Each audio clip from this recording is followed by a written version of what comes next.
Selamat pagi Bapak dosen, perkenalkan nama saya Lucia Alodiabana. Saya dari kelas A semester 1 dengan NIM 2003030006. Saya ingin mereview buku Critical Political Theory and Radical Practice sebagai tugas pertama saya di mata kuliah pengantar sosiologi. Pendahuluan, ilmu politik demokratis kewarganegaraan dari pedagogi. Semakin intens para ilmuwan politik mengejar cara untuk mencapai status disipliner, kekuasaan, dan legitimasi masyarakat, mereka semakin jauh dari pedagogi politik. Karena pencarian kekuasaan ini, ilmu politik sebagai ilmu pengetahuan menjadi semakin terobsesi dengan dirinya sendiri. Misalnya, untuk mencari ketelitian metodologis yang lebih besar untuk mempertahankan otoritas epistemologisnya. Pembahasan selanjutnya mengenai model pengajaran, pembelajaran, dan kewarganegaraan yang liberal juga merupakan ideologi resmi status quo politik dan ekonomi. Awalnya, pemikiran liberal klasik adalah sebentuk teori perbedaan pendapat radikal yang didasarkan pada hak untuk menolak perampasan kekuasaan yang tidak sah. Mengacu pada sudut pandang alternatif yang kritis, radikal, dan utopis untuk merangsang percakapan yang lebih luas tentang pedagogi. Orientasi kritis dan radikal pada pedagogi ilmu politik adalah dialektis, mengembangkan bentuk-bentuk utopianisme sehari-hari dan memandang konflik sebagai persyaratan untuk kehidupan demokrasi yang dinamis. Bab 2. Teori politik pedagogi sebagai praktek radikal. Menyesatkan untuk mengkonseptualisasikan teori politik sebagai pencarian kebenaran tanpa usaha otonom dan tanpa pamrih. Teori politik sebagai praktik dan disiplin tidak menghindari pertanyaan tentang otoritas dan kekuasaan. Siswa belajar tentang pemikir hebat. Ini mempengaruhi cakrawala politik mereka. Karenanya, norma-norma disipliner merupakan teori politik sebagai praktik pedagogis. Ahli teori politik seharusnya tidak bekerja untuk menyembunyikan teori politik, tetapi lebih terbuka dan transparan tentang aspek pedagogis politik ini dan mengambil sikap dalam komitmen dan masalah politik tertentu yang menginformasikan pekerjaan mereka. Teori politik akademik mengacu pada upaya menghindari tanggung jawab politik atas bagaimana teori politik didefinisikan dan dipraktikkan. Bab yang ketiga, metode melawan Sokrates. Pendahuluan. Seorang tokoh dalam pemikiran politik yang sering dipandang sebagai ahli dialog adalah Sokrates. Ia menanyai semua orang, mendesak sesama orang Athena untuk merefleksikan keyakinan dan praktik mereka dan mewujudkan prinsip filosofis dari pemeriksaan diri. Kritik Sokrates dan metode Sokratik. Terdapat berbagai alasan Sokrates sebagai praktik pedagogis. Pertama, Sokrates selalu bertanggung jawab selama dialog. Dia mengontrol sesi tanya jawab. Kadang dialog tampak lebih seperti latihan untuk mencapai kesepakatan dan dibungkam oleh Sokrates. Kedua, Sokrates sering mempermalukan secara ironis mengejek orang lain. Ketika rasionalitas gagal membujuk, ia menggunakan cara mempermalukan orang lain agar setuju. Ketiga, Sokrates tidak selalu merupakan perwujudan dari alasan murni yang terpisah dan objektif, tetapi kehilangan ketenangannya. Keempat, Sokrates menggunakan kata-kata dalam permainan kompetitif zero sum. Ini dapat merusak kepercayaan dan solidaritas. Kelima, ada bentuk kekerasan halus yang melekat pada metode Sokrates. Keenam, Sokrates mengklaim bahwa ia tidak tahu apa-apa. Ketujuh, Sokrates memusuhi yang lain karena ia berusaha mendebat. Kedelapan, metode Sokrates melanggengkan asumsi epistemologis yang dipertanyakan tentang karakter pengetahuan. Reputasi keberatan. Peter Boghossian membela egalitarianisme intrinsik pedagogi Sokrates dan mengklaim bahwa pedagogi Sokrates adalah tentang proposisi rasional dan bukan orang-orang tertentu yang membuat argumen. Gaya Sokrates yang arogan dan bermusuhan bukanlah bentuk kolaborasi intelektual. Benjamin Barber mengklaim bahwa Sokrates adalah model yang meragukan untuk mengajar dalam pemerintahan demokratis. Kesimpulan, ketika kita berbicara tentang keadilan, kualitas kebebasan, kita harus mendefinisikan dan juga mengajukan pertanyaan yang tampak dipuji. Hal ini mencegah kesalahan pemahaman klasemen dan memastikan bahwa ada tingkat dasar kesepakatan di awal percakapan. Bab keempat, mengajar teori politik di penjara Texas Selatan.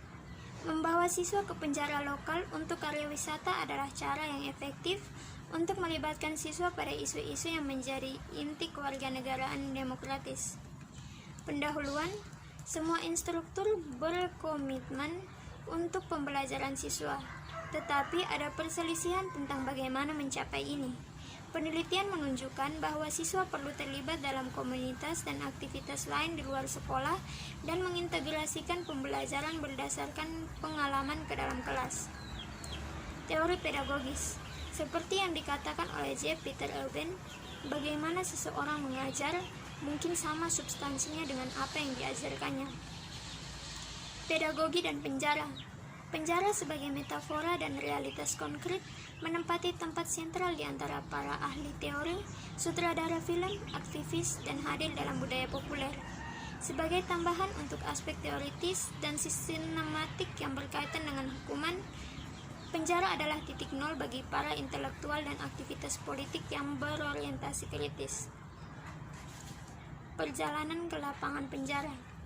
Penelitian menunjukkan bahwa kegiatan di luar kampus menciptakan lingkungan belajar yang merangsang dapat menghilangkan hambatan siswa yang mungkin merasa tidak nyaman di dalam kelas yang steril.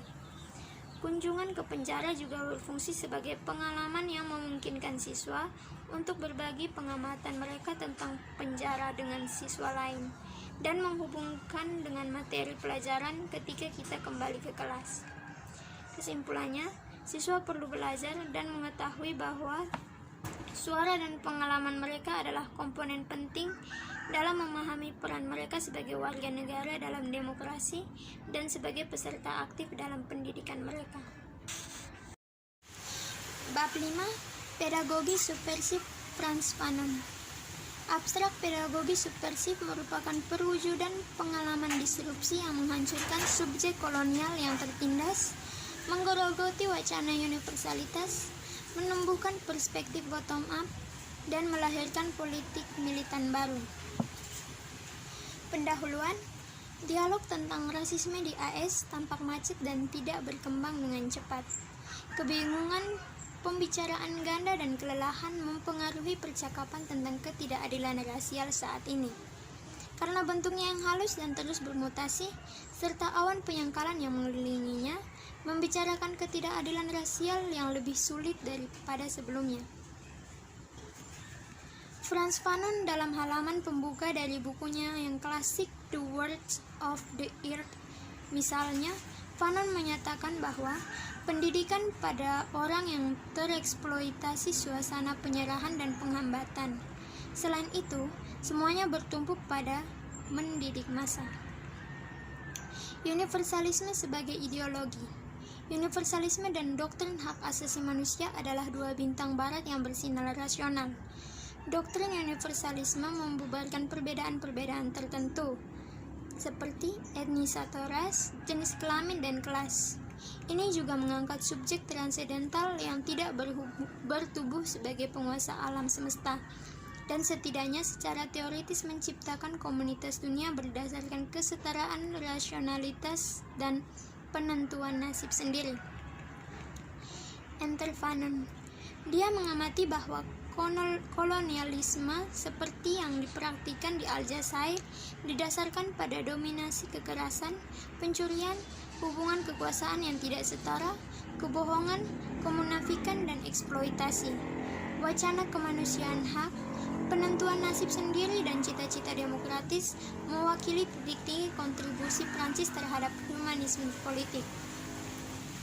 Pedagogi sebagai ideologi. Fanon berpendapat bahwa pedagogi adalah salah satu kunci bagi perjuangan revolusioner. Fanon memberi sudut pandang untuk merefleksikan pedagogi sebagai ideologi, yaitu sebuah praktik yang berusaha untuk melanggengkan subjugasi populasi yang dominasi. Protes NFL sebagai pedagogi subversif. Menantang tujuan pedagogis NFL ada dalam hal penanaman mode patriotisme yang tidak kritis melalui pembom siluman di atas kepala dan lagu kebangsaan. NFL sebagai ruang putih dalam masyarakat, buta warna yang mengangkat fakta ini ketika NFL mengecualikan dan mencoba membungkam atlet kulit hitam. Kesimpulan, inti dari pedagogi subversif adalah mencoba memprovokasi siswa untuk melawan secara damai dan menegaskan hak pilihan mereka sendiri dalam menanggapi berbagai bentuk ketidakadilan di kelas. Bab 6. Mengajar teori politik online di lembaga pelayanan Hispanik. Menantang kritik dari pembelajaran online oleh penulis yang melihatnya sebagai tanda negatif dari korporatisasi universitas, pergeseran ke pembelajaran di bawah standar dan ancaman bagi demokrasi. Gaya mengajar mencakup serangkaian masalah pedagogis penting termasuk bagaimana mengajar, apa yang diajarkan, bagaimana menyusun kelas, berapa banyak pelajaran yang disertakan, apakah siswa akan diizinkan untuk berbicara, dan dimasukkan kegiatan kelompok kecil, debat, klip film, dan lainnya. Penting juga untuk mengakui bahwa gaya dan praktik mengajar seseorang mungkin mencerminkan asumsi yang tidak diakui tentang siapa yang mampu belajar, bagaimana menjangkau siswa, dan materi apa yang harus dimasukkan ke dalam daftar. Kesimpulan, apa yang harus kita pelajari saat mengajar pengantar teori politik online? Pertama, harus menerapkan variasi praktik pengajaran. Kedua, bekerja di bawah batasan format online. Ketiga, lebih memikirkan diskusi yang memicu ketidaksepakatan. Keempat, mencoba merancang kursus dengan cara yang menarik bagi siswa yang membutuhkan. Bab ke-7, Paulo Freire pada pedagogi dan revolusi. Memberikan sudut pandang yang berharga untuk merefleksikan pedagogi sebagai praktik kebebasan yang merongrong otoritas, hierarki, dan hubungan pengetahuan. Freire mengekspos fundamentalisme kanan dan kiri dan membuka masa depan baru untuk proyek emansipatoris. Dengan demikian, ia adalah tokoh yang menghancurkan hubungan otoritas, hierarki, dan pengetahuan, serta membuka prospek pedagogi teori politik radikal sebagai praktik kesetaraan. Paulo Freire merupakan seorang aktivis pendidikan Brasil, salah satu pemikir di abad ke-20 yang berpendapat bahwa praktik pedagogis pada dasarnya adalah politik. Ia menggabungkan universalisme Kant dengan humanisme Sandra Smith. Komitmen Freire pada radikal demokrasi, kritik Marxis, dogmatis terhadap masyarakat, dan pembelaan politik identitas jelas di seluruh tulisannya yang mengarah kepada posisi tidak hanya mencela ketidakadilan tetapi juga mengumumkan utopia baru. Netralitas sebagai politik. Wacana kenetralan beroperasi dalam berbagai bidang, tetapi didedikasikan untuk satu tujuan, untuk mencegah perubahan politik yang nyata dan membingungkan hubungan kekuasaan. Misalnya, perlindungan hukum formal netral atau hak yang dirayakan oleh kaum liberal mengaburkan cara kelompok-kelompok istimewa dan memanipulasi penelitian tentang korporatisasi dan korupsi. Literasi. Membaca dan menulis bukanlah kegiatan netral tetapi terkait dengan hubungan kekuasaan, akses ke pendidikan yang berkualitas, waktu senggang, keaksaraan, dan masalah politik bukan dalam arti eksistensi filosofis yang luas, tetapi karena keaksaraan adalah persyaratan untuk memberikan suara di Brasil sebagaimana diuraikan di Undang-Undang Brasil pada tahun 1981. Dalam Literasi dan Penghancuran, Freire melanjutkan tema-tema ini dan berpendapat bahwa keaksaraan bukan hanya tentang membaca dan menulis, tetapi merupakan masalah politik yang lebih luas terkait dengan perjuangan transformasi dan politik. Inversi dasar. Jenis pedagogi yang dirumuskan oleh Freire membutuhkan sesuatu yang mirip dengan inversi fundamental dalam cara pendidik dan siswa mengkonseptualisasikan proses pembelajaran. Artinya, definisi baru diperlukan untuk keberhasilan siswa. Pedagogi dan revolt. Pedagogi pemberontakan Freire membutuhkan dialog, kritik terhadap kekuasaan, konstitusi lembaga radikal, dan konsep revolusi sebagai peristiwa berulang. Dialognya merupakan kunci dari penemuan kembali kekuasaan sebagai kekuatan non-reaksioner karena ia membuat ruang terbuka untuk mendengarkan, belajar, dan dengan persekutuan yang tertindas. Kesimpulan, tipologi Freire antara pendidikan yang membebaskan dan penindasan tetap membantu untuk membuat perbedaan mendasar, terutama bagi pendidik baru yang mungkin tidak menyadari bahwa retorika pembelajaran menyelubungi institut pendidikan yang tinggi, menyembunyikan fakta bahwa institusi pendidikan tinggi adalah bisnis besar, dan itu praktik pengajaran yang memiliki implikasi politik. Bab 8. Kesimpulan, keheningan suara dan perlawanan politik di kelas. Cara terbaik untuk menumbuhkan suara siswa yang pendiam adalah melalui interseksionalitas kritis dan utopianisme sebagai setiap hari di kelas.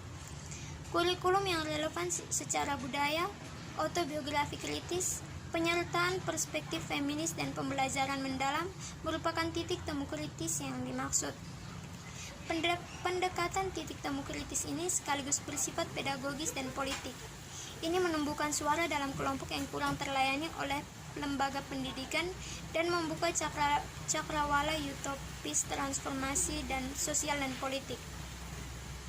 Mengubah kelas adalah dengan mencoba menjangkau siswa, mengembangkan hubungan intelektual, dan menciptakan ruang untuk bersuara adalah melalui kurikulum yang relevan dengan budaya autobiografi kritis.